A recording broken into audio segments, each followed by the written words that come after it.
traducción en el uso normal de palabras que en un momento dado no eran normales, ¿no? O sea, nosotros ahora hablamos con mucha facilidad de los términos informáticos, ¿no? De hardware y software y todas esas cosas. Ya no decimos soporte lógico. ¿Quién dice soporte lógico para software? Nadie, ¿no? Entonces son palabras, bueno, esos son incluso préstamos que han llegado.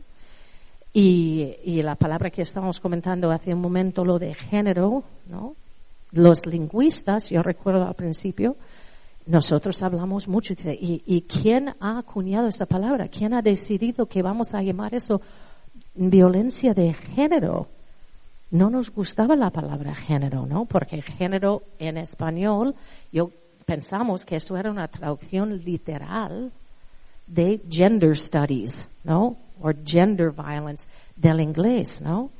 Gender tiene otras acepciones en inglés. Es una palabra que tiene otro impacto en inglés, que no tiene las mismas cosas en español, ¿no? Lo que pasa es que cuando empiezan a utilizar las cosas, muchas veces los periodistas,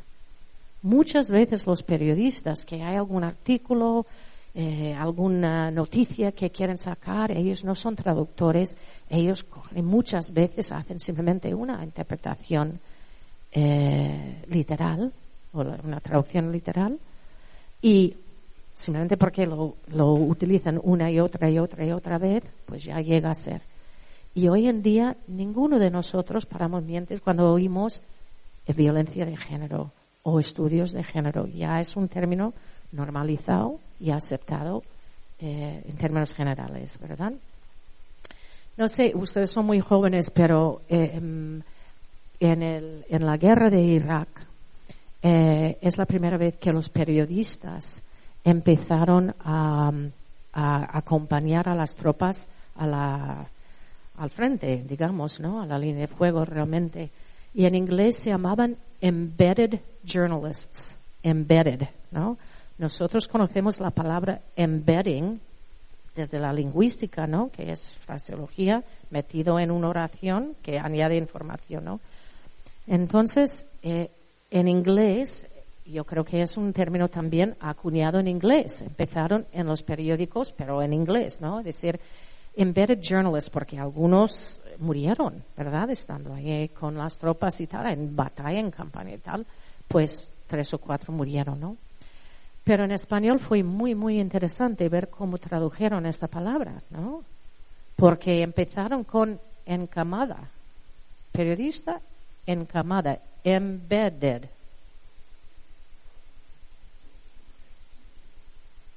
¿Ustedes saben lo que es un periodista encamada? Pero buscan, es muy interesante hacer una búsqueda de esta palabra alguna vez, porque luego había en sitios encrustadas, había envueltos, había involucrados, había todo tipo de cosas. O sea, al traducirlo, la gente empezaba, pero, repito, la mayoría de las veces no eran personas de traducción, no eran personas especialistas.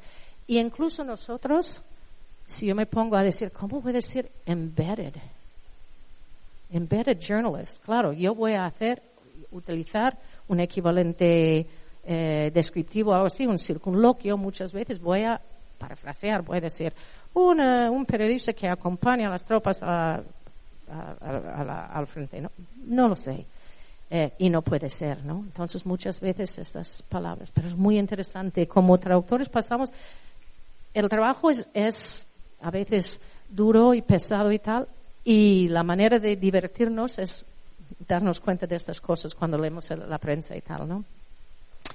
Bien, entonces, como último punto, bueno, simplemente lo que todos sabemos. En las jergas, pues hay rasgos lexicográficos, rasgos estructurales, gramaticales y semánticos. Y vamos a intentar hablar un poco entonces, 15-20 minutos, sobre algunos de los retos de la traducción especializada, ¿no?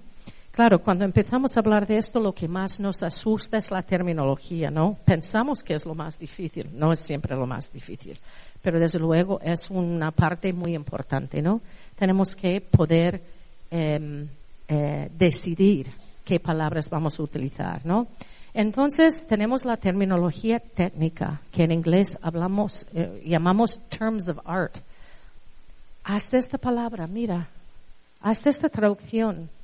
¿Cómo llegamos desde terms of art a traducción o terminología técnica? ¿No? Formalmente tiene muy poco que ver, ¿no? Si digo términos de arte, ¿qué piensan ustedes? No tiene el mismo impacto, ¿no? En inglés, en la lingüística, terms of art es el término que utilizamos para hablar de la terminología técnica, ¿no? Entonces es un ejemplo en sí muy interesante, ¿verdad? Porque terms of art utilizado de esta manera es un ejemplo de terminología técnica, ¿no? Dentro de la lingüística, ¿verdad? Entonces, ¿cuáles son los terms of art, no? Son palabras utilizadas únicamente en un dominio de conocimiento, ¿no? Únicamente en un dominio. Tienen un significado muy específico, un solo referente, ¿no? Es universal, no se altera mucho, pero sí que hay pequeñas variaciones. O sea, el idioma es el idioma. La comunicación humana siempre es como un ser vivo, ¿no? Siempre está evolucionando, siempre hay un poco de flexibilidad, ¿no? Entonces he puesto unos ejemplos aquí abajo, ¿no? Y he puesto unos ejemplos sobre todo en español, he puesto uno en inglés, pero del campo de la traducción jurídica, un poco del médico, ¿no? Como la palabra indefensión, ¿no?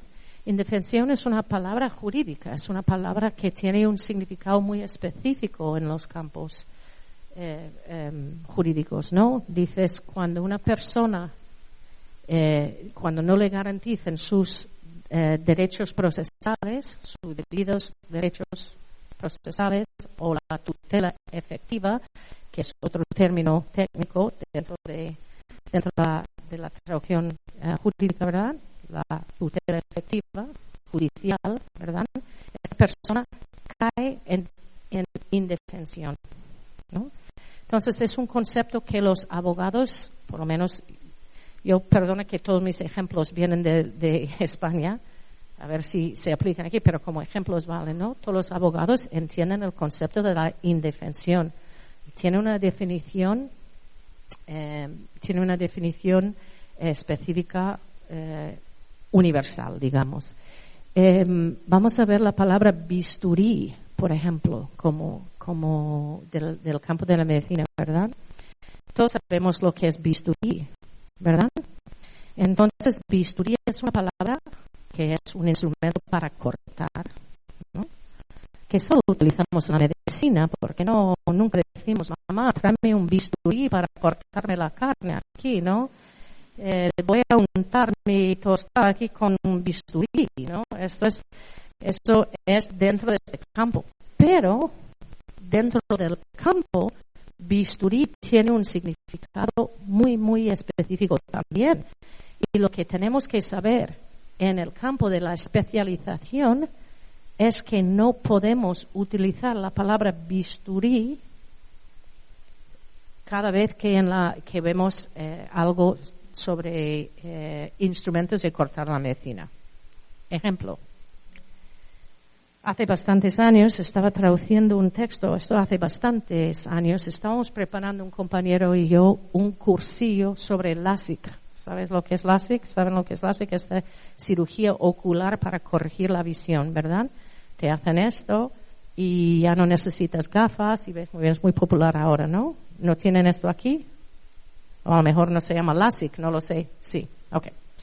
Entonces esto fue cuando primero estaba esta cirugía venía del este, ¿no? De Rusia, de Finlandia, estas cosas, ¿no? Empezaron ahí, tuvieron mucho éxito y empezó a extenderse. Entonces habían invitado a un grupo de médicos finlandeses a venir a España a dar un cursillo de 5 días sobre este tipo de cirugía.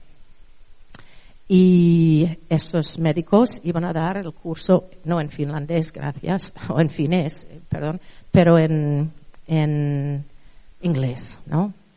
Entonces, pues nos llamaron y nos juntamos con los médicos y dijimos, bueno, pues nos pasarán información, ¿verdad? Y dicen, bueno, no hay nada escrito en español todavía sobre esto. Por eso estamos invitando a esos señores, porque es una técnica que no conocemos, que queremos conocer, queremos introducir aquí en España, pero no hay nada escrito en español. Para preparar una sesión de interpretación, normalmente lo que hacemos es mirar materiales en un idioma y mirar materiales en otro idioma y comparamos, ¿verdad? No hay nada en español. ¿Cómo que no hay nada en español? No hay nada en español. ¿Cómo vas a preparar esto, no? Nosotros no somos cirujanos oculares, no sabemos esas cosas. Bueno, nos pasaron unos cuantos artículos sobre esto en inglés y nosotros nos sentamos a estudiar temas de la cirugía ocular en inglés y hacer un glosario. Empezamos a hacer un glosario para luego hacer la documentación y buscar las cosas.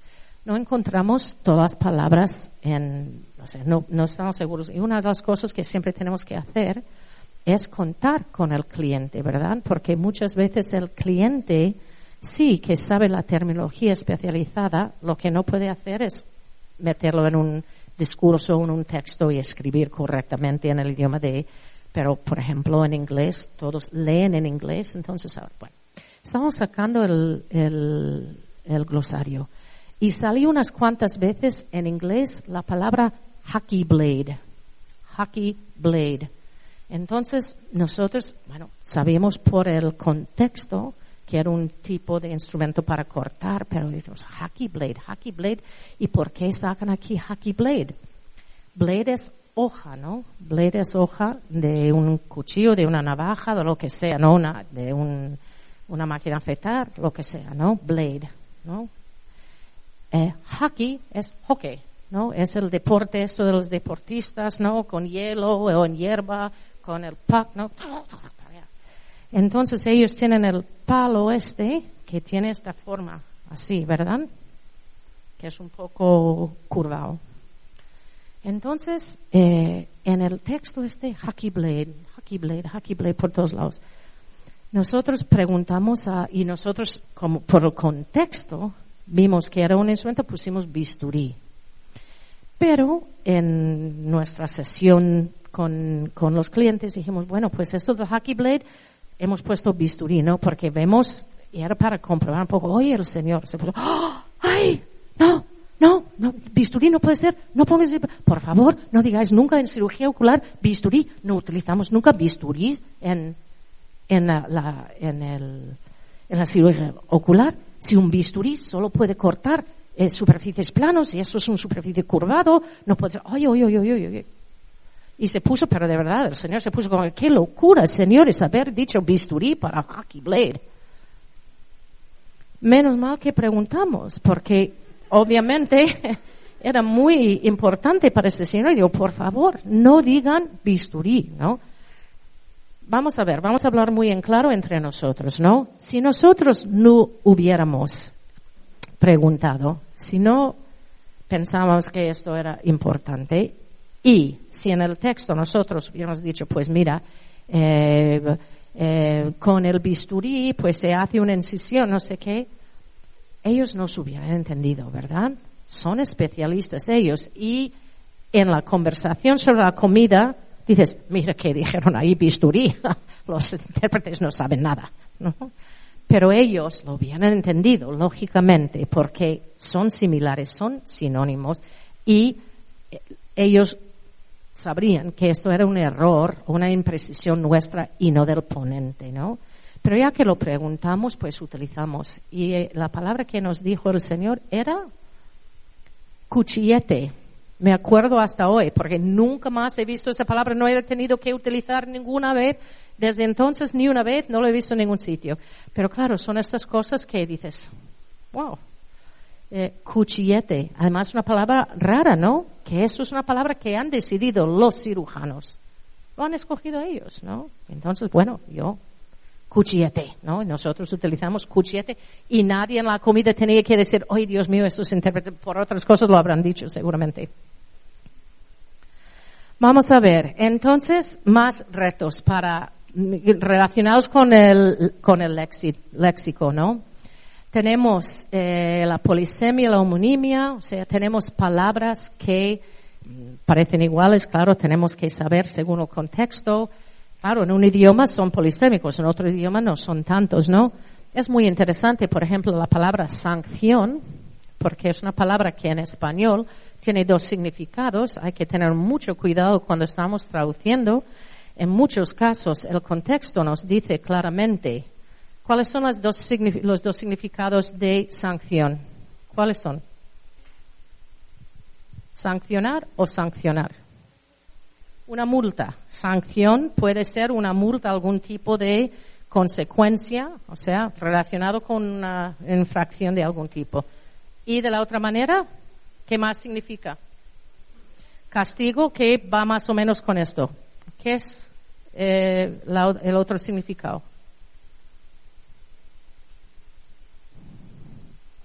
Sancionar también es aprobar, ¿verdad? Hay que pedir la sanción del rector para llevar a cabo este acto, ¿verdad?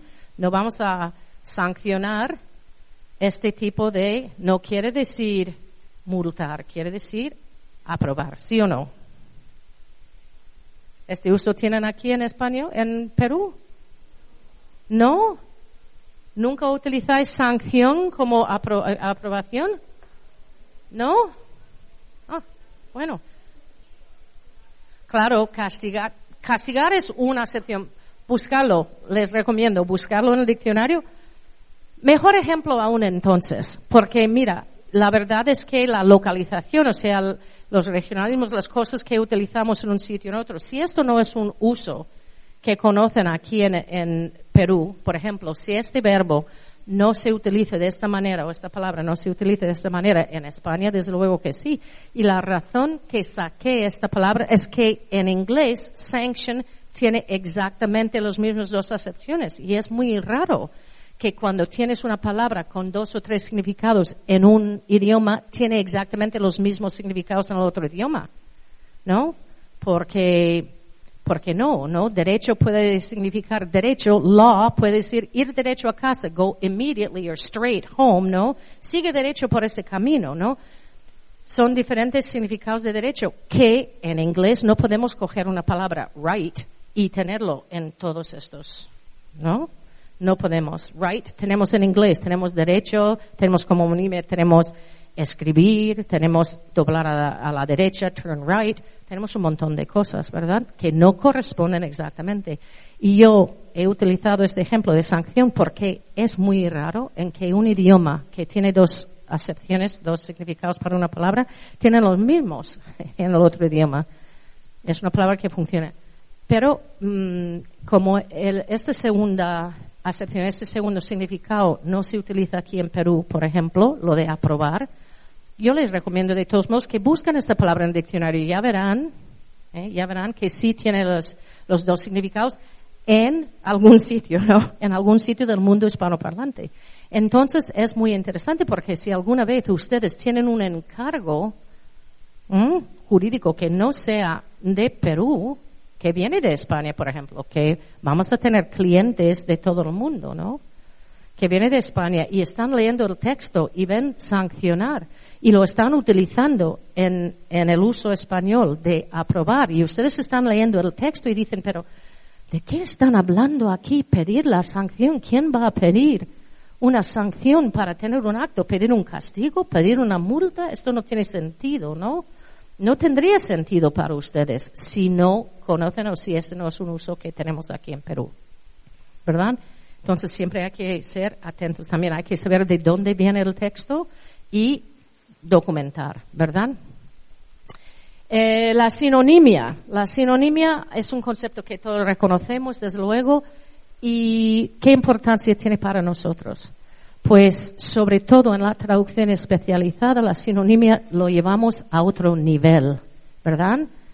A otro nivel. Mira aquí, por ejemplo, el ejemplo que he puesto. Tenemos ictus, ataque cerebral, accidente cerebrovascular, apoplejía, infarto cerebral, embolia. Hay muchas cosas que se puede decir para este problema médico, ¿verdad? Entonces nosotros tenemos que decidir cuando estamos traduciendo cuál de estos vamos a utilizar, ¿no? Son diferentes opciones para el mismo evento, ¿no? Y entonces mira lo que dice, tenemos que decidir qué término vamos a utilizar en la lengua meta según el tema, la perspectiva, el nivel de especialización, que es muy importante, si es médico a médico, si es médico a paciente, si es médico a público en general, ¿verdad? El propósito y, repito, el público receptor, ¿no? El traductor y el intérprete, yo siempre digo a mis alumnos, ¿qué es lo que más hace un traductor? Decidir.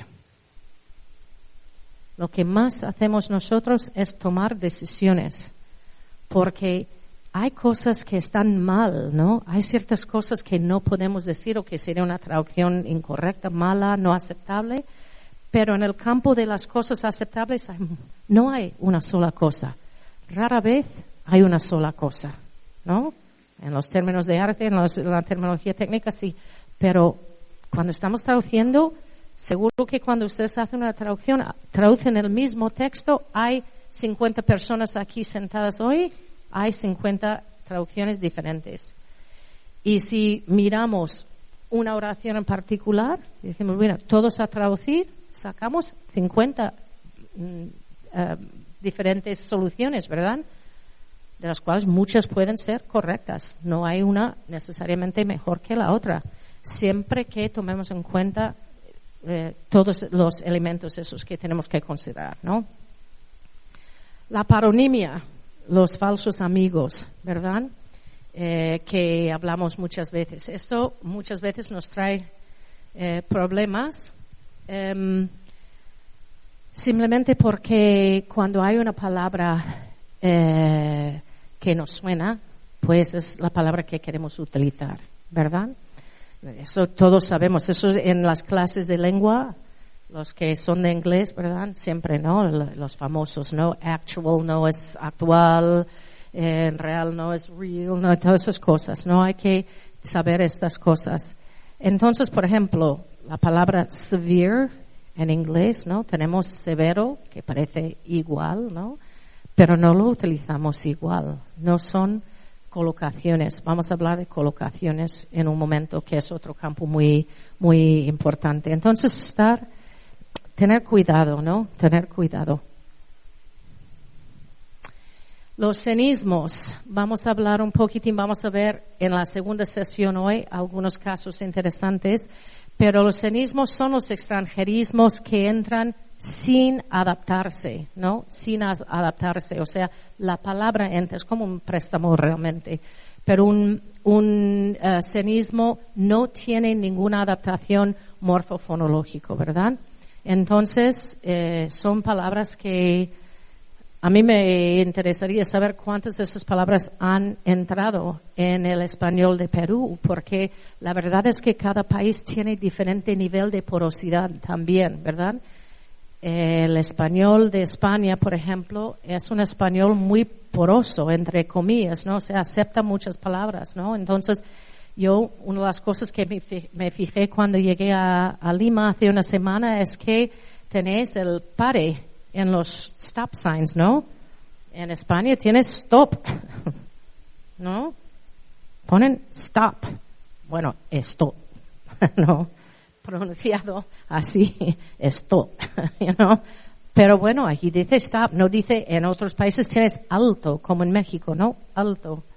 Aquí tiene pare, ¿no? Entonces, hay veces cuando hay estos cenismos, o sea, estos extranjerismos, pero sin ningún tipo de modificación, adaptación, ¿verdad? ¿Cuántos de estos utilizamos aquí? Software, sí, ¿verdad? Hardware, sí. Input y output. Input, pero no tanto output. Un poco, okay. Marketing. En España las carreras se llaman marketing. Tú miras en la página de la Universidad de Alicante un montón de cursos. Marketing internacional. Marketing y la publicidad. La publicidad en el marketing, ¿no? Ya ni intentan ponerlo en español, ¿no? Es una palabra que ya... leasing, aquí, ¿no? Sí, un poco. Overbooking. No tanto en los aviones y tal. Nosotros tenemos textos que simplemente dicen, en casos de overbooking, usted tiene esos derechos, ¿no? Y lo dicen tal cual, ¿no? Catering. Sí, okay. Sponsor. Uh-huh. Y luego palabras que no sean de inglés. Geisha. Sí, porque eso es un préstamo total, ¿no? Paparazzi, de italiano, ¿verdad? Ombudsman ha entrado aquí. Es una palabra sueca. Es como defensor del pueblo. Utilizáis, o se utiliza aquí defensor del pueblo. Nosotros también, pero cada vez más se oye ombudsman. Una palabra bien difícil para un hispanoparlante recordar, ¿verdad? ¿Qué tiene para un hispanoparlante? Ombudsman. ¿Cómo? Nadie puede recordar esa palabra, ¿verdad? Muy bien. Espera, no cambies todavía. Ok, los préstamos y los calcos sobre todo son las palabras, ¿no? Que pedimos de otro idioma y sí hacemos una pequeña adaptación o fonológica o morfofonológica, ¿no? Eso es cuando añadimos un sufijo como un afix, ¿no? Una término, por ejemplo, vamos a ver en la segunda sesión un ejemplo que me ha gustado mucho aquí en Perú, por ejemplo, el sanguchería.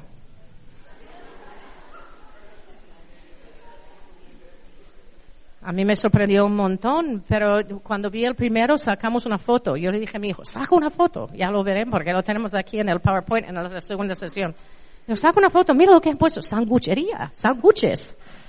Sándwiches deliciosos. Digo, sándwiches. Sí.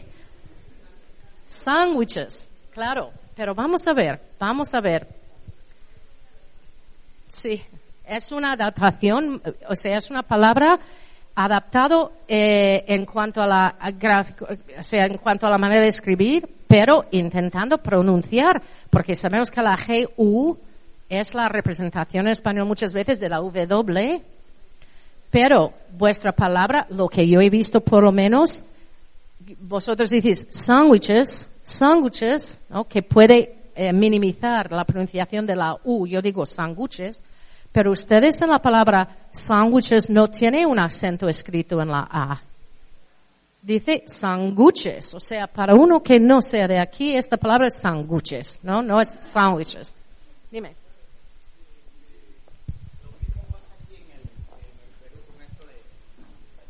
Lo mismo pasa aquí en el Perú con esto de los extranjerismos, o sea, siempre usamos eso, igual que en España. Y a propósito de el préstamo, los cenismos y lo que usted está hablando, en la experiencia que habló sobre el Hockey Blade, no se pudo usar un préstamo para poder traducirlo, es decir, colocarlo tal cual está. ¿Se pudo hacer eso o no? No es decisión nuestra. Al fin y al cabo, no es decisión nuestra, ¿no? O sea, a ver si en el día de mañana consultan a los traductores o consultan a los lingüistas, por lo menos, para decir, hombre, ¿cómo se traduce eso? ¿Cómo se debe decir eso? ¿Cómo se debe introducir esto en nuestro idioma, no? Sobre todo, por ejemplo, en el periodismo, que es donde entran muchas de esas cosas. Los mismos médicos han decidido que en España, bueno, sería muy interesante aquí saber lo que dicen, pero en España tienen un nombre para este instrumento. Entonces no es decisión nuestra. Cuando estamos traduciendo, intentamos documentar las cosas, ¿verdad? Intentamos buscar a ver si hay un equivalente para Hockey Blade en español, preguntando, leyendo otros textos, haciendo nuestras búsquedas por internet ahora, que es fenomenal, ¿no? Y luego tenemos muchas dudas a veces, tenemos que intentar aclarar. Pero es el campo que tienen que decidir. En En la medicina en particular, eso es un problema muy gordo. Yo no iba a hablar mucho de la traducción médica porque todos esos campos son amplísimos, ¿no? Y podemos tener un cursillo entero solo, bueno, hay, desde luego, muchos cursos, podemos tener muchas sesiones sobre cada tipo, ¿no? Pero en la medicina, por ejemplo, en este caso, los préstamos, sí que hay muchos préstamos, sí que hay muchos, sobre todo las siglas, ¿verdad? Entonces, las siglas en el campo de medicina, las siglas nos confunden a todos. Porque, y repito, yo estoy hablando de España. Puede ser muy diferente. Ustedes tienen que conocer, tienen que familiarizarse con la situación aquí en Perú o donde están traduciendo, ¿no? Pero en España, por ejemplo, los médicos lo que han hecho es que ciertas siglas, que hablan con muchas siglas, ¿no? Ciertas siglas las dicen ponen las de español, ¿verdad? Entonces, DNA es ADN, ¿no? Y el CAT scan es TAC, ¿no? Esos, ¿no? Pero luego hay muchos otros que por no buscar y no están tan acostumbrados a ver en los textos que leen y, por ejemplo, en los análisis, en la analítica de la sangre o lo que sea, como las máquinas sacan muchas veces en inglés, ¿no? Sobre todo las siglas de PCR, pues PCR. ¿Por qué vamos a decir CRP? Polymerase Chain Reaction, ¿no? Reacción en cadena de polimerasa, ¿no? PCR. Y simplemente lo utilizan. ¿Qué pasa para el traductor? O sobre todo el pobre intérprete, porque un traductor puede investigar, puede documentarse, pero un intérprete en la fase de preparación de una interpretación puede buscar esas cosas y puede intentar con las cosas, con los textos o el material que los ponentes le ha pasado, si es que le pasan algo, para preparar. Pero si no, sobre la marcha es bien difícil. A veces utilizamos lo que está en la pantalla porque ellos lanzan a la pantalla algo de información, entonces si oímos al ponente decir PCR y está en la pantalla y está hablando y tal, pues nosotros esperamos que no podemos saber todo, francamente. Es una pregunta, un comentario muy interesante. ¿Cuándo podemos usar un préstamo y cuándo no?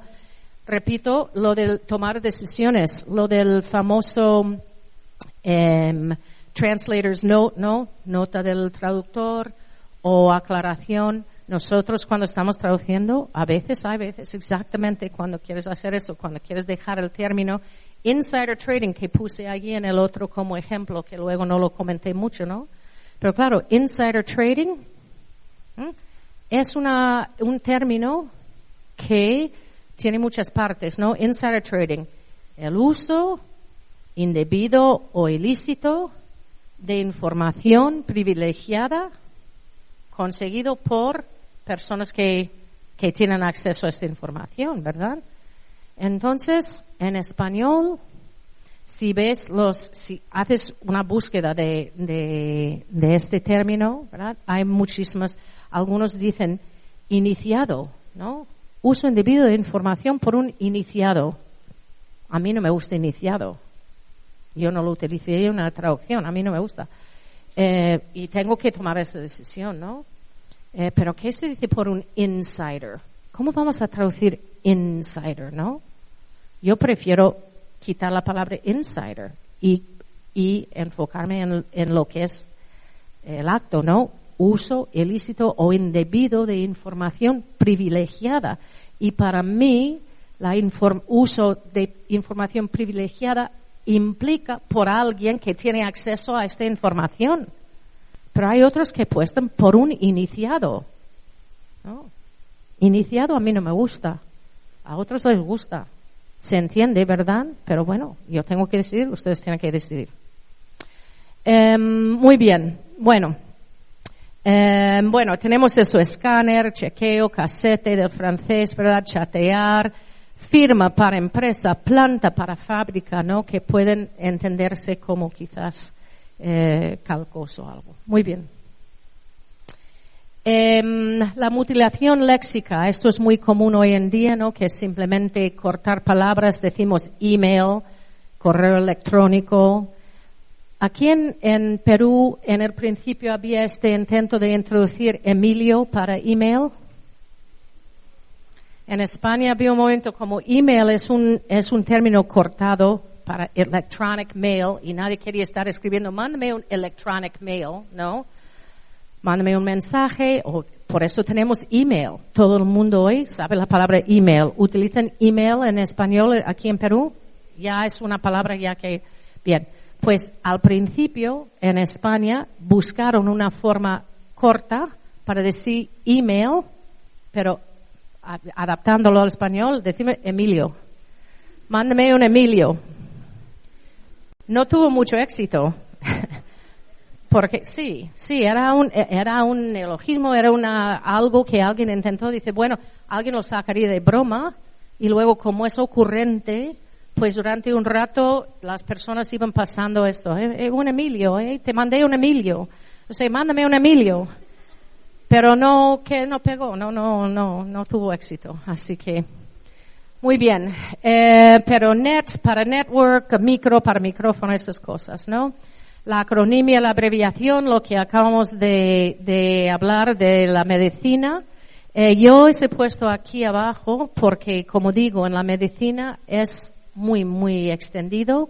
Hay un recurso muy interesante que es el www.tremedica.org/glosarios/siglas, que es un recurso interesante para este tema en particular, ¿no? A veces hay palabras que ya son palabras, que eran siglas como láser, ¿no? Nosotros no sabemos, yo por lo menos, light amplification of simulated emission of radiations. Si alguien me dijera esto, no sabría que estaban hablando de un láser, ¿no? Entonces esas cosas pasan. O el VIP, ¿no? El VIP. Eso es también interesante a nivel de interpretación cuando es una sigla silábica o una sigla con letras, ¿no? Que eso cambia mucho entre español e inglés, ¿verdad? Dices, es un VIP, ¿no? Pero en inglés no se puede decir he's a VIP. Tienes que decir VIP, ¿no? Cuando hay que decir las letras, cuando hay que decir silábicamente. Venga. Uy. La fraseología y la contextualización. Tenemos las famosas UFES, ¿no? Las unidades fraseológicas especializadas, ¿no? Que realmente es una manera un poco fancy para decir las colocaciones, pero bueno, las colocaciones son palabras realmente y la fraseología. Hay fraseología dentro de los campos de especialización, que es una fraseología fija, ¿no? La colocación es muy, muy, muy importante. A mí me gusta mucho esta definición del Melchuk. Es un ruso, no tengo ni idea si lo estoy pronunciando bien o mal. Mira qué nombre más interesante. Mel, apóstrofe, C-U-K. Yo qué sé. En fin, mira su definición de la colocación, que es muy interesante. Dice, hay dos elementos, la base, la A, y el colocativo, la B, ¿verdad? Y su definición. Para expresar el sentido C, el lexema A prefiere la compañía de... Me gusta mucho. El lexema A prefiere la compañía del lexema B en vez de otras opciones, aunque estas otras opciones sean similares. ¿Verdad? Las colocaciones, la fraseología fija en estos campos es un elemento muy importante en la traducción especializada. Sobre todo en los artículos académicos, etcétera, cuando una revista con una revista especializada está decidiendo si publicar un artículo o no, muchas veces lo rechazan por el nivel del inglés, por ejemplo, por la expresión en inglés. Y entonces, a mí me pasan muchos artículos y dicen, oye, me lo han rechazado por la calidad del inglés. Tú me lo puedes ver. Y muchas veces son detalles estilísticos de este tipo, ¿no? Usos que, claro, esa persona ha traducido o ha utilizado lo que decimos simplemente, mira, tú estás hablando español con palabras en inglés, ¿no? O viceversa, ¿no? No podemos hablar español con palabras en inglés porque las combinaciones, las estructuras del español no son las de inglés, ¿no? Pasa un momento. Entonces, rápidamente, rellenarme esos espacios. simplemente como ejemplos. Si estamos hablando de to have an illness, ¿qué ponemos en ese espacio? Tener, contraer, pero to have, not to get, not to contract, porque eso es interesante por padecer. Muy bien. Nuestro proceso de decidir qué verbo utilizar aquí va a ser exactamente lo que acabamos de hacer, ¿no? A ver, ¿qué voy a poner? To have an illness. This patient has had this illness for so long, ¿no? Entonces, dices, ha tenido, okay, bueno, pero parece un poco coloquial, ¿no? Parece un poco como entre nosotros, ¿no? Es un registro muy profesional, digamos, ¿no? Contraer. Okay, pues contraer se puede ser contraer una enfermedad, pero en cuanto al significado es un poco diferente, perdona. Oh, wow, ¿en serio? Eso dice, hola, Hotel Costa del Sol. ¿Hay una cámara aquí? Oh, bueno, pues no sé dónde están, pero saludos. Eso dice, mandamos un saludo a todos los presentes en la reunión de directores en el Hotel Costa del Sol, quienes nos ven en vivo. Pues bienvenidos, no lo sabíamos. ¿Ustedes lo sabían? Pues muchas gracias.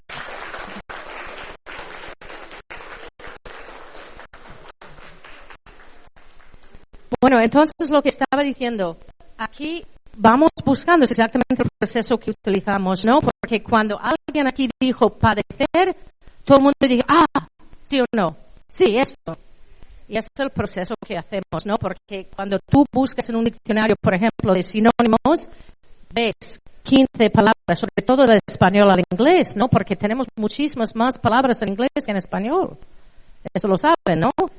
El inglés es un idioma muy, muy, muy extendido porque siempre ha sido un idioma muy